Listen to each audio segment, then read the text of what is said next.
سر کا مساج بھی کیا اور یقین مانیں کہ میں اتنا تھکا ہوا تھا صبح سے پروگرام ہونے کا اور ابھی بہت ریلیکس ہوا اور ہم سبھی سے جانتے ہیں کہ یہ جو محنت مزدوری کرتے ہیں اس سے یہ کتنا کپڑے وہ مساج کرتے کہ بندہ تو نہیں بھی ہوش دیتا کہ کرنا ذرا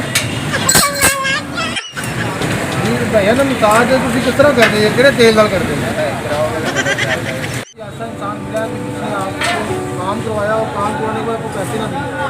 السلام علیکم ناظرین، میں ہوں آپ کا میزبان فاروق خالد اور آپ اس وقت دیکھ رہے ہیں ویلکم پاکستان. آج ہمارے ساتھ موجود ہے ایک آپ پنجابی زبان کو معاشرہ بھی کہتے ہیں، مساج والا بھی کہتے ہیں. تو میرے جو ذاتی طور پہ سر میں بہت درد ہو رہی تھی تو میں نے سوچا کہ یار ان سے مساج کرواؤں سر کا. تو آئیے ان سے بات کرتے ہیں یہ مساج کیسے کرتے ہیں. السلام علیکم بھائی، یہ آپ جو مساج کرتے ہیں یہ کس طرح کرتے ہیں؟ وہ مساج کرتے ہیں بندہ تو نہیں بھی ہوش دیتا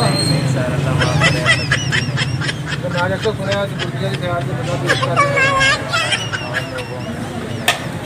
تو اگر میں تھوڑے کو مساج کروانا ہوا تو کیویں کرو گے؟ تھکاوٹ دور ہوئے گی میری؟ نہیں ناظرین، ان سے ہماری بات ہوئی ہے، کہہ رہے ہیں کہ ہم آپ کی تھکاوٹ بھی دور کریں گے اور آپ کو پورا سکون دیں گے. تو آپ ہمارے ساتھ رہیے گا، دیکھیے گا یہ مجھے کس طرح مساج کرتے ہیں.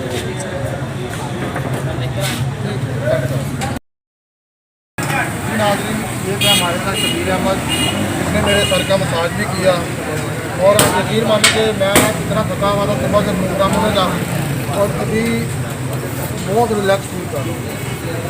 بلیو کریں. تو ہم سبھی سے جانتے ہیں کہ یہ جو محنت مزدوری کرتے ہیں اس سے یہ کتنا کما لیتے ہیں اور ان کی فیملی کا، ان کے گھر کا گزر بسر ہو جاتا ہے. اور یہ کہاں سے تعلق رکھتے ہیں؟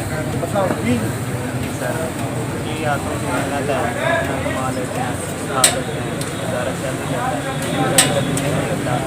پھر آپ کہاں سے یہ برا بارہ سے آئے ہیں یہاں پہ محنت مزدوری کرنے، اپنے بچوں کے لیے رزق حلال کمانے، اور یہ واقعی ہی رزق حلال کما رہے ہیں. تو مجھے بہت مزہ آیا. اگر آپ بھی کسی طرح مساج کرواتے ہیں تو ہمارا اس کا حق کبھی ناظرین. یہ کہ محمد شبیر نے آپ کو بتایا کہ وہ اپنے ہاتھ سے کماتا ہے اور محنت کرتا ہے.